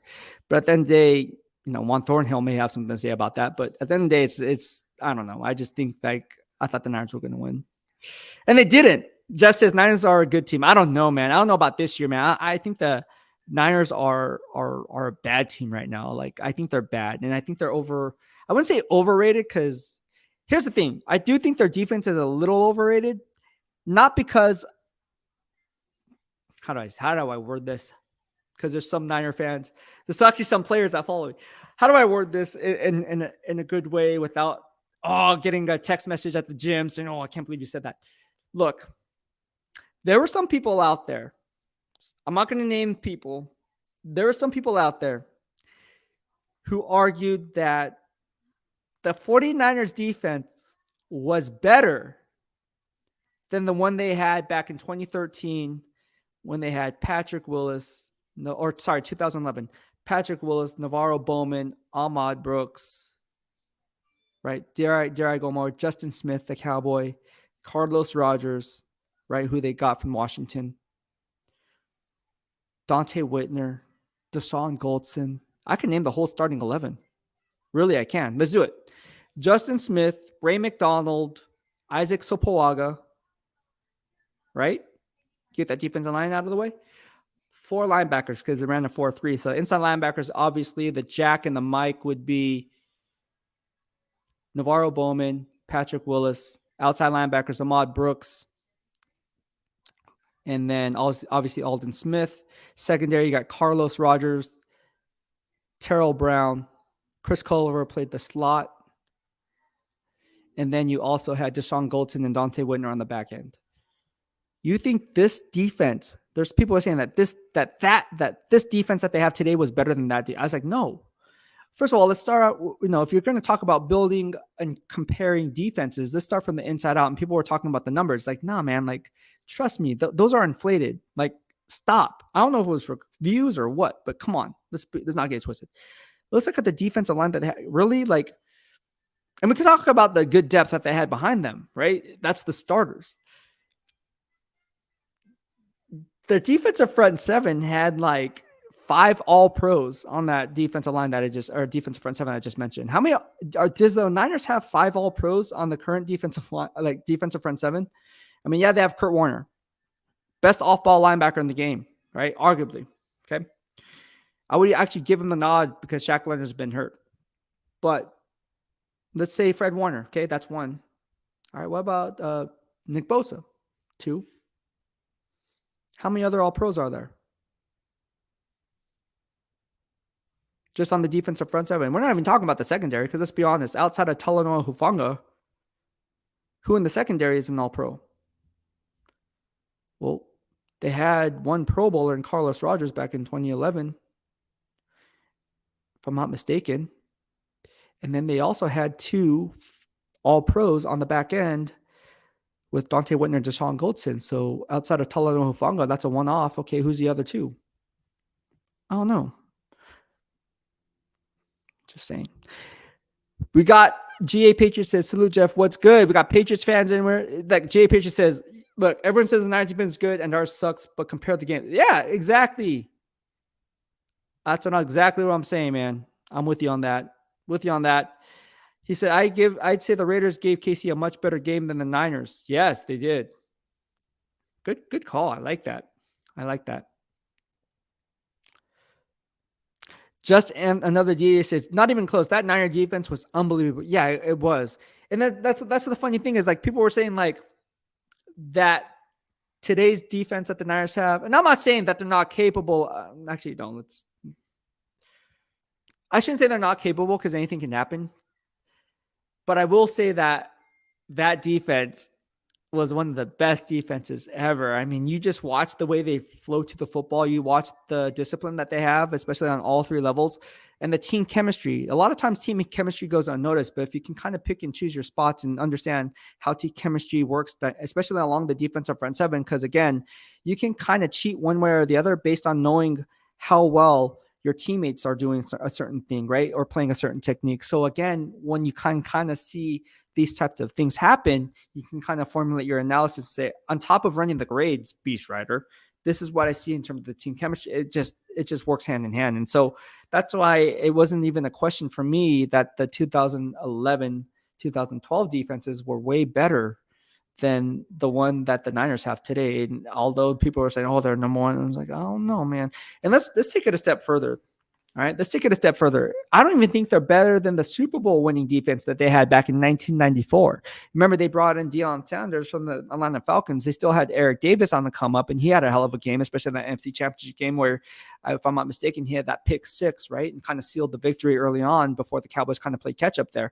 But then you also had Merton Hanks and Tim McDonald, who they got from the Phoenix Cardinals, not Arizona Cardinals. It was the Phoenix Cardinals before. So you look at that secondary alone, And that's arguably the best secondary the 49ers ever had. In fact, I would go on record and say that's the best secondary that the 49ers ever had was back in 94 when they had Deion Sanders, Eric Davis, and Tim McDonald and Merton Hinks. And then you look on the second level, they had Lee Woodall, they had Gary Plummer, they had Kent Norton Jr., who they got from the Dallas Cowboys. How do I remember this? I don't know. But then you look on the flip side of that and look at the defensive line. Dennis Delfield, Bryant Young, Ricky Jackson. Talking about the Raiders, the Raiders playing the Saints. Ricky Jackson was a guy who was one hell of a player with the Saints, right? Ricky Jackson. And so who else did they have? That was a defensive tackles. That's a defensive end. But they had really good players on that defensive front. Gosh dang, that was a good defense back then. If I'm not mistaken, was it Junior Bryant on that team? I don't know if Junior Bryant was there. People don't remember Junior Bryant, but I remember Junior Bryant. I think he ended his career because that one game, I think, now is either against the Falcons or the Saints where he landed on his head and kind of ended his career. He was never the same after that. But yeah, there was some good players back then, man. Good players back then. That 94 defense to me, and I used to watch that team growing up. I mean, front row and center on the 20-yard line at Candlestick Park. You look at, that's why it's just funny to me how people can compare. And again, the game has changed so much from the 90s to now. So it's kind of like hard to compare eras, right? I think it's unfair to compare eras because you can say one team is better than the other, but then again, the game has evolved. Like, are you allowed to take people's head off? And let's be honest about that. Like, if freaking Ronnie Lott played today, he'd be out of the league. He'd be like Avonte's perfect. Oh, this guy's a dirty player. But was he really a dirty player? Or is that just the era? Oh, Mel Blount's a dirty player. Is he, or is that just the era? Today's NFL, you can't do those things because obviously CTE and all these other things here. It's all about player safety. But at the end of the day, different eras provide different types of beasts, right? And so that's why it's a lot different. I'm a defensive guy altogether. You'll hear me talk a lot about the defense. I love offense too. I love offensive coordinators. We talked about Kyle Shanahan earlier. Obviously, Coach McDaniels, two of the best in the game. But you learn to appreciate the game of football when you can kind of see things for what they really are, or try to see things for what they really are. And it's not as easy as simple as how come we couldn't run the football? How come we couldn't throw the football? How come we couldn't do this? Like, dude, like you be put in that position. There, here's the keys. Here's the Ferrari. Don't crash it. Go, have fun. Knock yourself out. Jeff says Chiefs O-line played a lot better. They did. Chiefs, I was high on Creed Humphrey coming out. I thought he was a steal for them. Obviously, if you check my Beast receipts, check on the YouTube live stream that I did on the Chiefs grades last year. I thought he was a steal. Liked him coming out of college. You have, obviously, I liked when they got the free agent from the New England Patriots, Tooney.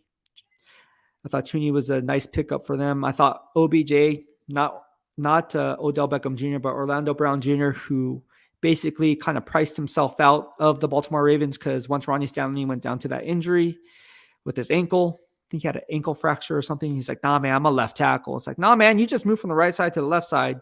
But then he ended up making the Pro Bowl, and GM Eric DeCosta's like, you know what? We're not going to give you left tackle money. I'm a left tackle. We're just going to ship you off to the Kansas City Chiefs. Here he is today. Now he wants to get paid. Look, the Kansas City Chiefs offensive line is arguably the best in the game. Now you can make an argument and say, the Indianapolis Colts. But the Indianapolis Colts are not the same. Yeah, they have Ryan Kelly, right? Yeah, they have some of these other guys. They don't have Marco Lewinsky anymore, if I'm not mistaken. They do have the best interior guard in the game in Quentin Nelson. I'll give you that, hands down. He flashes the most on film. But outside of that, I mean, let's face it, they're going to be looking for an offensive tackle. Could Mike McGlinchey, San Francisco 49er fans, could he team up with his Notre Dame product best friend? I can see it happening. GM Chris Ballard can certainly see it happening because obviously he already took away DeForest Buckner.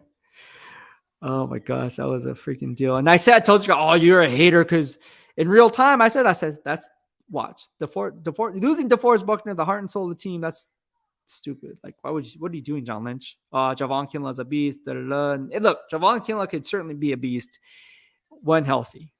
But then again, it's like, the proof is in the pudding so far. So all those people who were doubting me, crickets. But I called it in real time. I said, look, losing to DeForest Buckner was a huge blow to that defense. It really was. And so you guys are going, oh, Javon Kinlaw's this. And I was like, no, that's a projection. You're projecting like me. Like, okay, I look big and strong and whatever, but on the field, can I get done? Probably not at a professional level. No way. You can look. I'm not saying that that's not Javon Kinlaw. I'm not saying that because we do see flashes of Pro Bowl talent. I do think he has Pro Bowl talent. I really do. I really think that Javon Kinlaw, if healthy, can make a Pro Bowl. Not saying that, but can he stay healthy? I don't know. If we're looking at it for what it really is, and again, best predictor of future behavior is past behavior, you have to look at that. Injury history does tell a story. It does paint a story. And so you have to look at that. So aside from guys like Christian McCaffrey, who you bring in, he's had a history of injury problems. So you go to the team doctors. Hey, look, he's had this, this, and this. What are the odds of this happening or reoccurring again? What's the sample size that we're pulling from? What types of injuries have guys come back from this? And are they the same? You run the numbers and you formulate a valuation on it. See the valuation versus evaluation on a player, and then say, hey, he's a go, he's a no-go. He's not worth the risk, or he is worth the risk. Jeff KC says Charvarius Ward. Yeah, Charvarius Ward. Having a good year for the most part. All right. Egalitarian says Las Vegas Raiders need to focus on the New Orleans Saints. Yeah, they do. And look, the New Orleans Saints, I've been running grades on the New Orleans Saints all year. I got grades for you guys if you guys want them. Demario Davis is out. Let me just pull up the grades for you, man, because people might as well, right? Might as well pull up my freaking grades, right? You really great. I like when new people come in like, you don't have a grade. PFF says, I don't rely on PFF. I have my own grades. Look at, see, since we're talking on the Saints, Tyrann Mathieu likes my stuff dating back down the Chiefs when I used to put up my grades, I still put up my grades. But last year and the year before that, he retweets, he retweets. So does Cam Hayward. And a few other guys. All right, so let's go ahead and run the grades. Tyrann Mathieu, right? So far, I still have to grade last week's grades. Didn't grade last week, but through the first, was it week 5? Through week 5, or through week 6, I should say, he has an 8.3 grade, which is at an all-pro level. Now, they're not asking Tyrann Mathieu to do too much, which is really interesting because back in KC, you saw him kind of moving up, roaming back, and that's kind of like how you want to use a guy like Tyrann Mathieu, kind of like how the Arizona Cardinals uses Budda Baker and how the Steelers use Minkah Fitzpatrick, is you kind of want to roam him closer to the line of scrimmage and then kind of scale him back or vice versa to confuse the defense. But you don't really see, as far as what I'm seeing on film, is that you don't see Tyrann Mathieu being used in that way under Dennis Allen, which is kind of not concerning, but it is kind of different. And same thing applies with the Philadelphia Eagles. Now that we're on that topic, is, back with New Orleans, you saw Chauncey Gardner-Johnson or CJ Gardner-Johnson, whatever the case may be. You see him kind of like used in that slot, kind of Mike Hilton type of a role, K'Wan Williams type of a role, Nate Hobbs type of a role. I don't know what team you're rooting for, but those guys, to put in layman terms for you, is kind of that slot guy who can be an extra box run defender and a blitz picker upper, if you will, in pass protection, and kind of creates opportunities for other players. But you really don't see that with a guy like Chauncey Gardner-Johnson with the Philadelphia Eagles, who they traded for. And so that's kind of interesting to point out, because if it was me, I would want Chauncey Gardner in that role because I feel like he thrives in that role. But then again, if you don't, I can see why they wouldn't. But then again, you're playing it safe. So I don't know. I still like the Philadelphia Eagles. I think they have one of the best defenses in the entire NFL. Obviously, they have guys like Brandon Graham there, Fletcher Cox. They drafted Jordan Davis, and obviously have Nakobe Dean there. My guy, Nakobe Dean. Nakobe, for watching, college boy.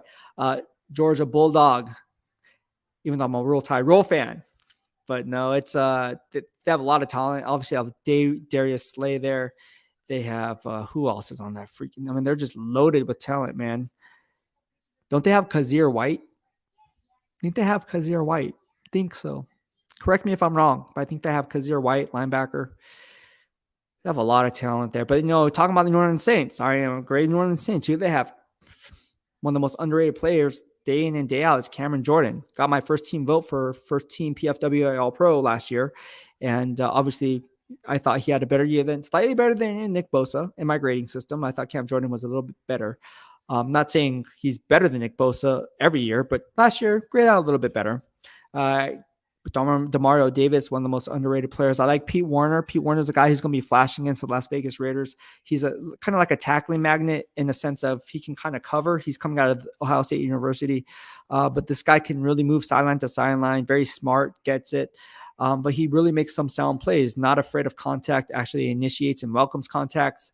But he is a lighter in the butt, if you will, right? He's a lighter linebacker, but then again, he brings the hammer, right? He likes to be the hammer, not the nail. So that's something to look forward to in this Raiders-Saints matchup.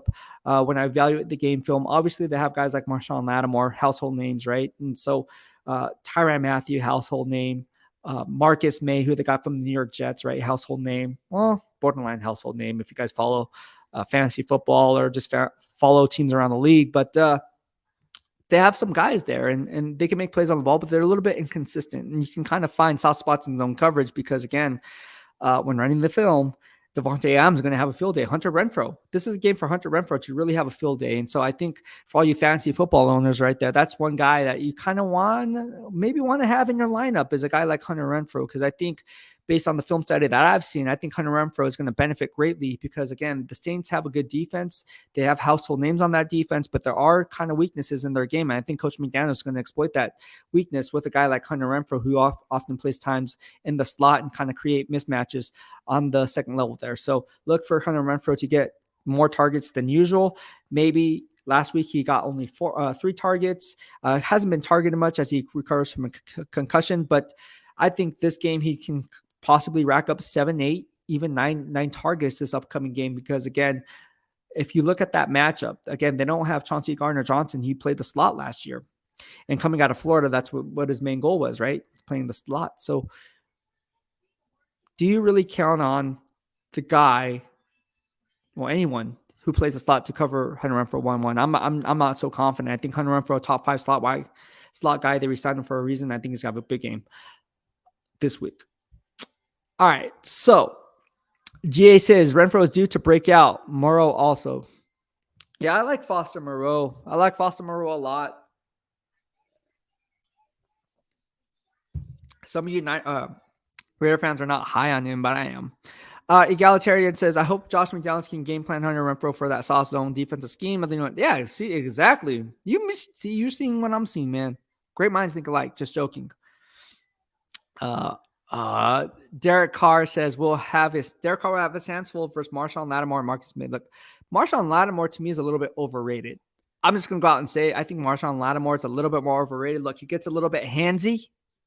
All right, you can look the way the game is played today. If I would take a shot deep early, stack Marshawn Lattimore on top, gain that separation, and just get that PI. He gets handsy if you can get a half step with Matt Collins, line up Matt Collins. I don't care right here. I don't care where he lines up. Just run a freaking Marshawn Lattimore gets beat initially. He's going to get handsy. It's going to be a defensive holding, 5 yards enforced from the spot foul, or it's going to be a defensive PI, 38 yards. I'm telling you right now. Mark my words. Here we are in October. The grades don't lie. I have grades. Marshawn Lattimore gets handsy. He likes to use his hands. Egalitarian says, I hope Josh McDaniels can game plan. Yes, that is very true.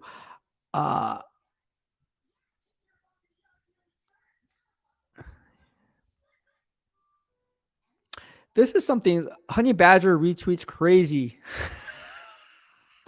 He does.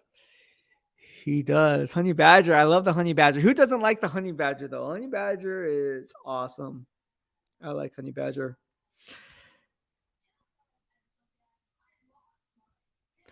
All right. So I think we're going to wrap up this live stream. It's 2:15. I got to hit the gym before it gets crowded. But no, I just want to thank you to each and every one of you for subscribing to my channel. If you have yet to do so, please do so in the lower right-hand corner of your screen as you stay up to date on all things Beast in real time. I hope you guys had a lot of fun on this live stream. I know I did. And again, thank you so much. I'm just going to scroll back through the comments for all the super chat and super stickers. And again, if you guys are not watching this in real time, please be sure to do so. Thank you so much, my man, Dennis, for always showing the love and giving that support and love, and mahalo for you for doing that. Also, Guillermo Quintanilla, thank you so much for your first super chat and super sticker. I appreciate it here in the dark side of BEASTwriter. And again, when you're here, your family here in the DOB. So again, anybody who subscribes to the channel is part of the dark side of BEASTwriter family, and I take that very seriously. It's all about home of the good vibes only. So it doesn't matter if you're a Las Vegas Raiders fans, it doesn't matter if you're a Niner fan, a Steelers fan, a Chiefs fan, a Patriots fan, Saints fan. It really doesn't matter. It's all about good vibes here in the DOB, and it's all about that respect. So I thank you, each and every one of you, for going ahead and showing that love and really keeping the content and engagement up. Because again, without you guys, none of this would be possible. And it really makes my job easier when you guys have questions, because otherwise I'd be here twiddling my thumbs saying, tick tock, tick tock, tick tock. No. So thank you so much, everyone. Like I said, man, it's been fun, but I got to hit the gym. And if you guys liked my content, just give it a thumbs up. That helps YouTube notice other people like yourself that, hey, look, like this BEASTwriter, Dark Side of BEASTwriter channel is really moving in the right direction, because obviously there's likes on this, there's engagement on this, and it's like I said, it's home of the good vibes only. So we're a little bit different from any other YouTube channels out there in that we have a lot of fan bases, a lot of different fan bases. And again, it's all about having that respect for one another. And that's what we try to raise here in the DOB, is so you can have opinions on a team, or you can root for a certain team, but as long as you're respectful, that's what it's all about. There's too much hate in this world. It kind of makes me sick and to my stomach, to be quite honest with you. And I just want to bring that good vibe only here in the DOB. So thank you so much, everyone, for tuning in. I had a lot of fun. I hope you had a lot of fun, and we'll be back at it tomorrow in the Pick Six segment as we keep things hot here in the DOB. Thank you so much for tuning in. Have a good day. BEASTwriter out.